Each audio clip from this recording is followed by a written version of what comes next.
Hello friends, this is MSc Physics online lecture series for the subject Physics of Nanomaterial, which has code PHOTB 4. We are studying synthesis of some nanomaterial. In that, we have studied that physical method, chemical methods, and mechanical method and hybrid methods. In physical method, we have studied that the high energy ball milling melt mixing method. In chemical methods, we have studied that the physical vapor deposition and chemical vapor deposition. In today's lecture, we are going to study about synthesis method, which is also called as Sol-Gel method. In this method, that this name suggests that the Sol-Gel involves two types of materials. One is sol and other is gel. These Sol-Gel are known since the time when the M. Abelman synthesized them in 1845. It is only the last or 2 decades that it interested in it both in scientific and industrial field has generated due to the realization of several advantages one gets as compared to some other technique. First of all, Sol-Gel formation process is usually a low temperature process. That means this process or this type of synthesis can be conducted in or at a low temperature conditions. That means at low temperature conditions we need a less energy consumption and less pollution too.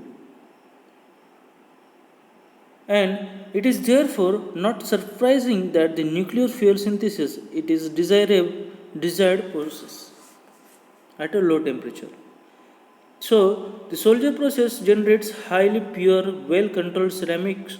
It competes with the other processes like CVD, means chemical vapor deposition, or metallo-organic vapor derived ceramics. That the choice of course depend upon the product of interest and its size, instrumentation available, and the age of processing. That is how easy the method is.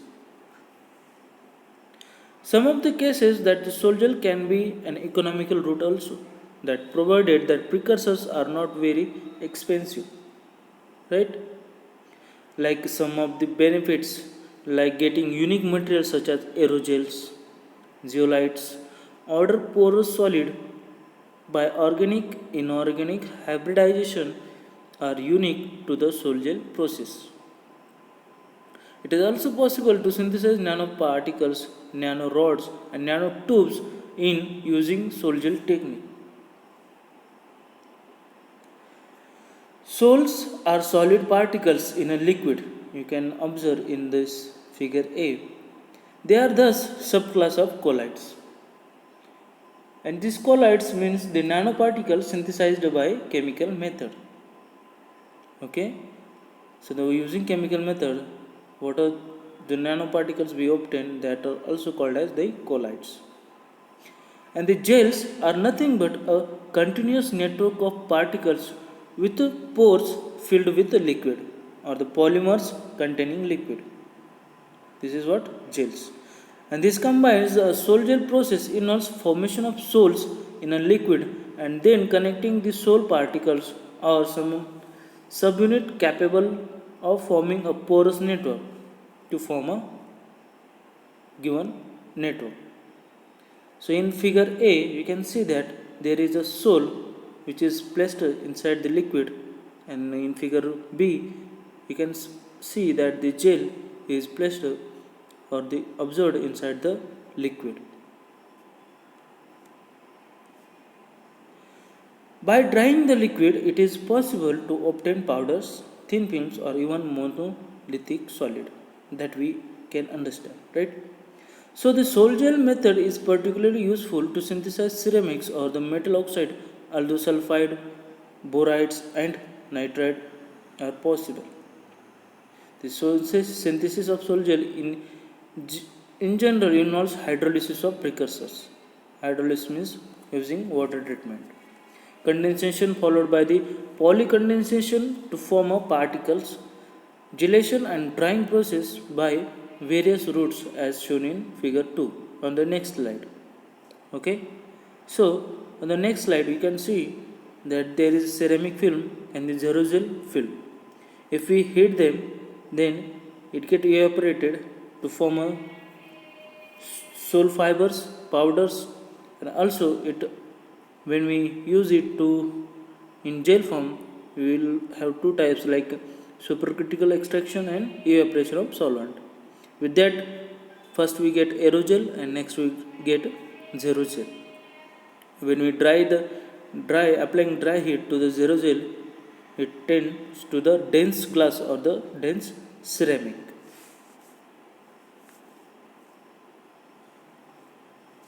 So the precursors starting chemicals are to be chosen so that they have a tendency to form a gel. Both alkoxide and metal salts can be used. The alkoxide have a general formula like M in bracket ROH. Here M is a cation, R represent alcoholic group and N represent is the number of ROH groups which with each cation.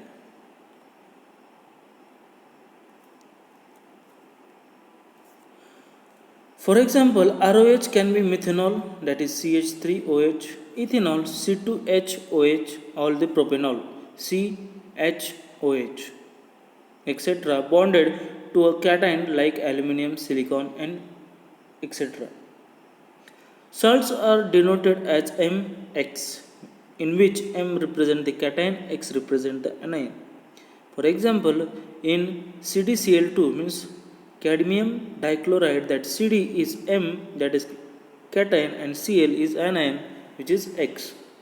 So, although it is not mandatory that only oxides be formed by a sol-gel process, often oxide ceramics are best synthesized by a sol-gel route. For example, in a silica, that the SiC4 group with a silica at the center and 4 oxygen atoms at the apex of tetrahedron are very ideal to form a forming sols with interconnectivity through the corners of tetrahedrons, creating some cavities or pores. And by polycondensation process, this polycondensation process means many hydrolyzed units coming together by removal of some atoms from a small molecules like OH. This is called as polycondensation process. So this polycondensation process, sols are nucleated and ultimately sol gel is formed. We shall discuss two special types of sol-gel materials like zeolites and aerogels in applications of nanomaterials. We shall also see there is a reactant method to combine microemulsion method with the sol-gel method to produce some novel materials.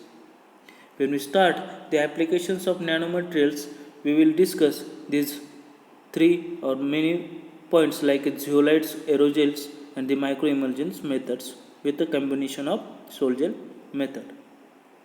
So today we will stop for this point. Next lecture we are going to study about hydrothermal method and the chemical bar deposition. Thank you.